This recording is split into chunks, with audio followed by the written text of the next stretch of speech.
শুভ সকাল আমার প্রিয় বন্ধুরা, তোমরা সবাই কেমন আছো? আশা করছি তোমরা সবাই খুব ভালো আছো।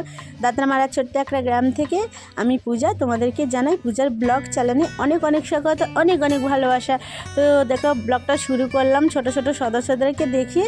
ওরা সকালবেলা ঘুম থেকে উঠে দেখো আজকে নিজে নিজে দাঁত মাজতে শুরু করে দিয়েছে। আজকের আর ওদেরকে না আমাকে দাঁত মাজাতে হয়নি। আর এখানে দেখো আমার ছোট্ট বোন আজকে চা করছে। তো আমি তো ফুচকা ভাজছিলাম, তো এর জন্য ও নিজে নিজেই চা করছি। আর দোকান থেকে এনেছে 3টে পাউরুটি, তো ভাগাভাগি করে খাওয়া হবে। তার এদিকে আমি ফুচকা ভাজছিলাম আর আমি মেজো বোন দেখো বসে বসে পটল কেটে দিচ্ছে। তো তোমরা অনেকেই বলবে তো তোমাদের বাড়ি দিদিভাই প্রতিদিন কি পটল রান্না হয়? তো দেখো আমাদের বাড়ি পটলটা সবাই খেতে পছন্দ করে, এর জন্য পটলটা আমাদের প্রতিদিন যদি রান্না করি প্রতিদিন সবাই খাবে, অন্য সবজি একদমই পছন্দ করে না। তো ঘুম থেকে উঠেই আমি আগে দেখো ফুচকাটা ভাজছিলাম। আর এখন 10:30 বাজে, তো ফুচকা ভেজে উঠেছি। আর এই যে আলুটা না তোমাদের দাদাভাই কি করছিল জানো, কালকে যে ফুচকার আলু সিদ্ধটা করে দিয়েছিলাম না ফুচকার জন্য, আর ওই আলু সিদ্ধ দুটো বেশি হয়েছিল। তো সেই দুটো আলু দিয়ে একটু মশলা দিয়ে একটু পেঁয়াজ কাঁচা লঙ্কা দিয়ে একটু আলু কাবলি বানিয়েছিল। তো মটরও নেই, ছোলাও নেই, আর টমেটোও নেই। তো এই শুধুই বানিয়েছে। তো ওই মুড়িটা মাখিয়ে আমাদের বাড়ির সবাই খাওয়া দাওয়া করলাম। আর এখন দেখো আমি রান্নাটা বসিয়ে দিয়েছি। আর ভাতটা অনেক ফুটতে সময় লাগে বলে না আমি চালটাকে আগে ভিজিয়ে রেখে দিয়েছি, লাস্টে বসাবো ভাত। আর একদিকে মাছের ঝালটাও হয়ে গেছে, আর আর একদিকে পটলটা ভাজছি। আর দেখো হঠাৎ করে আমার রান্না হয়ে গিয়েছে। আর তোমাদের দাদাভাই না বাজারে গিয়েছিল, তো বাজার থেকে এনেছে ট্যাংরা মাছ। তো ও অনেকদিন তো ট্যাংরা মাছ খাওয়া হয়নি, আমি বলছিলাম না, তার জন্য তোমাদের দাদাভাই এনেছে ওই ট্যাংরা মাছ। তো কি করব বলে ভাবলাম রান্না তো হয়ে গিয়েছে, আর আবার এক্সট্রা রান্না করতে তো ভালো লাগবে না। তো এর জন্য আমি মাছটাকে ভাবলাম ধুয়ে পরিষ্কার করে রেখে দেবো। আর এখানে দেখো পটলটা ভাজা হচ্ছে গ্যাসে। আর এদিকে দেখো আমি জল তুলে এনেছিলাম না ঘাটে থেকে, ওই জল দিয়ে বাসনটা মেজে নিলাম। তো এটা সেই সকালবেলা যে মুড়ি খাবার খেয়েছিলাম বাড়ির সবাই, তো সেই বাসন চায়ের বাসন, তো সেগুলো মেজে আমি রেখে দিলাম ধুয়ে পরিষ্কার করে। আর আমি ওইদিকে না রান্নাটা হচ্ছে, আমার পটলটা ভাজা হচ্ছে। আর ভাজাটা বসিয়ে দিয়ে দেখো আমি ট্যাংরা মাছটা না ঘাটে যাচ্ছি ধোয়ার জন্য। তো ট্যাংরা মাছ ধুতে অনেকটাই সময় লাগে। আর তোমার দাদাভাইয়ের সঙ্গে না আমি একটু গল্প করে করে যাচ্ছিলাম। তো আমাদের দুজনের মধ্যে খুনসুটি অনেক রকমের গল্প হয়। আর আমি না ফুচকা ভাজার পরে ফুচকাটা রোদে দিয়েছি, ওই যে আমাদের একটা ছোট টুল ছিল ওই টুলের মধ্যে আমি রোদে দিয়েছি। আর আমাদের ঘাটটা না এতটাই খারাপ যে লাফাই যায় না ঠিক মতন। আর আমার তো দেখতে পাচ্ছ আমি মোটা মানুষ, তো আমার লাফ দিয়ে একটু ভীষণই কষ্ট হয়। তো এর জন্য আমি ধরে ধরে নামলাম। তো মাছটা আমি পরিষ্কার করে আর ঘাটের কাটে না ভালো করে ঘষে ঘষে পরিষ্কার করে ধুয়ে এনেছি। আর এদিকে দেখো মজার ব্যাপারটা, আমাদের রাজস্বী দেখো ফুচকাটা রোদে দিয়েছিলাম, আর আজকেরও ফুচকা খাওয়ার খুব ইচ্ছা হয়েছে। তো ও দেখো একটা ফুচকা তুলে নিয়ে এসছে, নিজে নিজেই খাচ্ছে, কি সুন্দর দেখো। আর এদিকে না ওই বাসন মাজার সেই জলটা ছিল গামলির মধ্যে, ওই জলটা আমরা না রাস্তার ওদিকে করে ফেলে দিয়ে এলাম। তো ওই যে ওই রাস্তার ওপারে যে জঙ্গল আছে না ওখানে আমি ফেলে দিয়ে আসি। আর এদিকে দেখো আমি ভাতটা সব তরকারি হয়ে গিয়েছে, আর ভাতটা এখন আমি বসিয়েছি। তো বেশিক্ষণ ফোটাতে লাগবে না, তাড়াতাড়ি হয়ে যাবে। আর ওদিকে দেখো উনুনে আমি আলুটা বসিয়ে দিয়েছি। আলুটা উনুনটা না লিবে গিয়েছে ওদিকে, তো উনুনটা আমাকে ধরাতে হবে। তো তোমাদেরকে দেখাবো আমি একটু পরে। আর এদিকে দেখো রান্না হয়েছে, আমি সমস্ত বাসনটা না আমি গুছিয়ে নিচ্ছি। তো বাসনটা তো মাজতে হবে, তো এর জন্য। আর দেখো আমি উনুনটা দেখো একদম নিমে গিয়েছে। তো ভালো লাগে না যখন না উনুনটা নিভে যায়, তো ভীষণই কষ্ট হয় আমার না, বেশিক্ষণ ফুঁক দেওয়ার ফলে দমটা না আমার খুব কষ্ট হয়। তো আমি না অনেক কষ্ট করে উনুনটা ধরিয়েছি, তো অনেক কষ্ট হয়েছে ভীষণ, অনেকক্ষণ ধরে আমি ফুঁক দেওয়ার পরে তবে উনুনটা ধরলো। আর ভালো না কাটেনি। এই যে নারকেলের যে ডেগলোগুলো না, আমরা এই নারকেল গাছের যে ডেগলোকে ডেগলোই বলি, তো তোমরা কি বলো অবশ্যই আমাকে জানাবে। আর আমি না ওই কাঠগুলো না ভিজে ভিজে, তো ওই জন্য জ্বলছে না, বারবার লিভিয়ে যাচ্ছে, আমাকে 3বার উনুনটা ধরাতে হয়েছে। আর এদিকে আমার ভাতটা একদমই হয়ে গেছে, বেশিক্ষণ ফুটতেই লাগেই নি, আসলে সকাল থেকে চালটা তো ভিজিয়ে রেখেছিলাম, আর এই চালটা না সরু চাল, সবাই না এই ভাতটাকে ভীষণই পছন্দ করছে। তো এই জন্য এবারে মা এই সরু চালের বস্তাটা এনেছে। তো এই ভাতটা না আমি আগের দিনে রাতেরবেলা রান্না করেছিলাম, আর ভাত অনেকটা বেশি হয়েছিল, সেই ভাতটা ছিল ফ্রিজে। তো আমি সেই ভাতটা ভাতের মধ্যে দিয়ে দিচ্ছি। মানে মা বলে গিয়েছিল অল্প করে চাল নেবে, আর যা ভাত থাকবে তুমি ভাতে তুলে দেবে। তো তাই জন্য ভাত তুলে দিলাম। আর আমার না এই ভাতে তুলে দিয়ে না দুবেলা রান্না করছি, তো ভাতটা না কেমন হয়ে যায়, আমার ভালো লাগে না। তো আজকে আমি বেশি করে চাল নিয়েছি আর দুবেলা রান্না করে নিচ্ছি। আর ওই যে ডেচকির মধ্যে ভাতটা রেখে দিলাম, তো ওটা হাঁড়ির মধ্যে আর ধরবে না, ফ্যান জ্বালা তো ভীষণ মানে অসুবিধা হবে, গরম ফ্যান তো হাতে পড়ে যাওয়ার ভয়ে আমি মানে কিছু ভাত রেখে দিলাম। তো আমাদের অনেক মুরগি আছে, তোমাদেরকে দেখাবো, তো ওরা খাবে। আর এদিকে দেখো রাজস্বীর এখনও স্নান হয়নি, ওর মাসির কোলেও বসে দোলা খাচ্ছে আর একটু আদর খাচ্ছে। আর এখানে দেখো আমি একটা কৌটোর মধ্যে আমি মাছগুলো না, যে মাছগুলো ধুয়ে এনেছিলাম সেই মাছগুলো তুলে নিচ্ছি। তো একটা 600 গ্রাম ট্যাংরা মাছ এনেছি, কিন্তু দেখো ট্যাংরা মাছের মাথা তো ভারী, তো বেশি পিস হয়নি। তো যা হয়েছে সবাই ভাগযোগ করে তো হয়ে যাবে।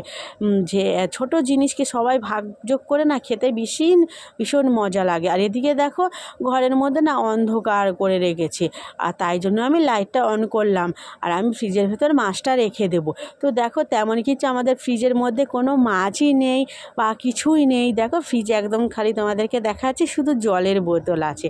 তো মাছটা আমাদের বেশি আনলে তবে তো ফ্রিজে রাখতে পারবো। আর এই ফ্রিজটা না আমার মা কিনেছে, আমরা তো কিনিনি, এটা মানে কিস্তিতে নিয়েছে, EMI নিয়েছে।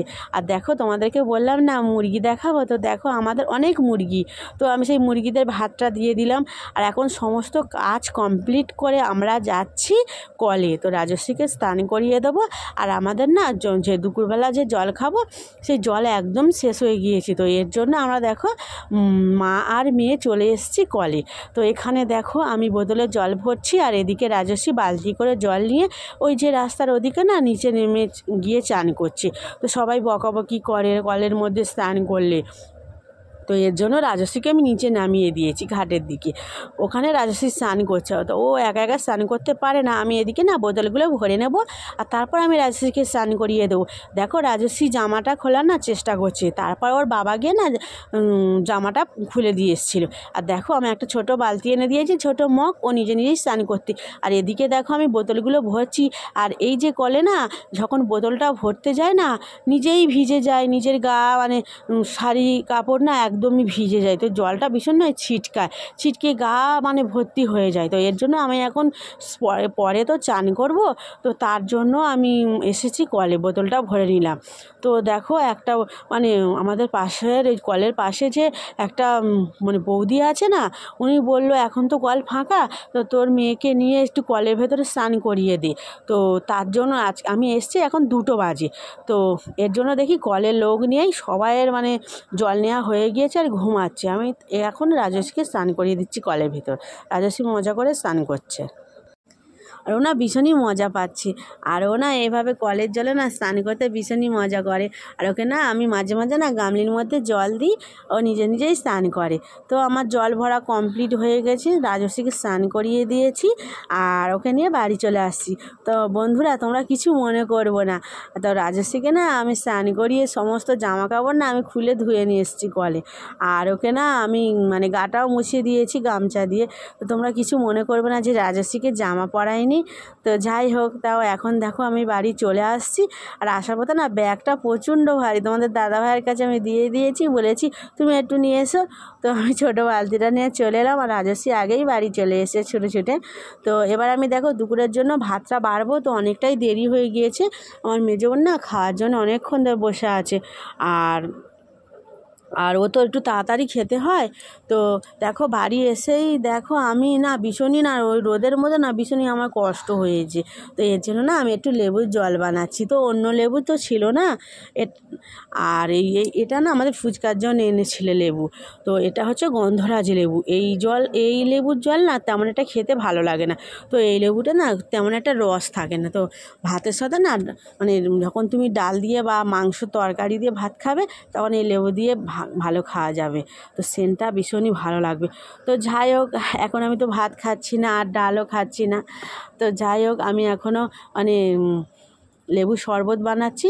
তো বিট লবণ আছে না, আর ঘরে না একটুও চিনি নেই, চিনিটা শেষ হয়ে গিয়েছে, আনতে তো ভুলে গিয়েছি। আর ফ্রিজের না জল দিয়েছিলাম 1 বোতল, তো ডিপ ফ্রিজের মধ্যে দিয়েছিলাম, ভীষণই জলটা ঠান্ডা হয়ে গিয়েছে।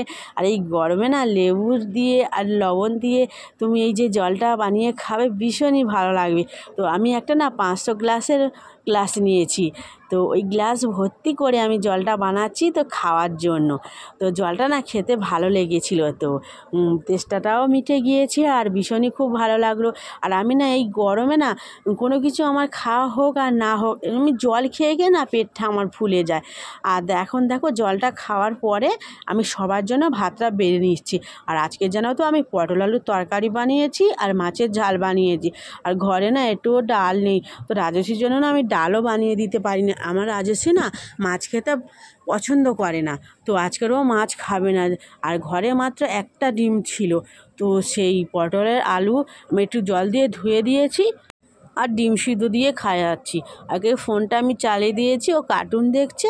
আর ওকে আমি খাওয়ানোর পরে দেখো তো এঁটোটা নিয়ে নিয়েছি আর সগড়ি বাসনগুলো নিয়ে না আমি ঘাটে চলে যাচ্ছি মাজার জন্য। আর দেখো আমাদের বাড়ির সামনে না এই ঢালাই রাস্তাটা না সরকার থেকে করে দিয়েছে। তো আগে এটা ইটের রাস্তা ছিল, ভীষণই বর্ষার সময় কাদা হতো, আর এখন করে দিয়েছে না, বর্ষার সময় খুব ভালো হয়। তো দেখো আমি ঘাটে আস্তে আস্তে করে নেমে যাচ্ছি, তো নামতে না আমার ভীষণই কষ্ট হয়। তার এই ঘাটটা না খোলা দিয়ে বাঁধানো, তো তোমরা কিছু মনে করবে না, হ্যাঁ আমার হয়তো নিচু হতে বসতে গেলে একটু খারাপ দেখায়, তো আমি তো মোটা মানুষ, তো তোমাদের দেখলে হয়তো খারাপ লাগবে, কিন্তু তোমরা অবশ্যই আমার ভিডিওটা দেখবে, তো তোমাদের দিদিভাইকে একটু সাপোর্ট করবে, তোমাদের দিদিভাইয়ের পাশে থাকবে।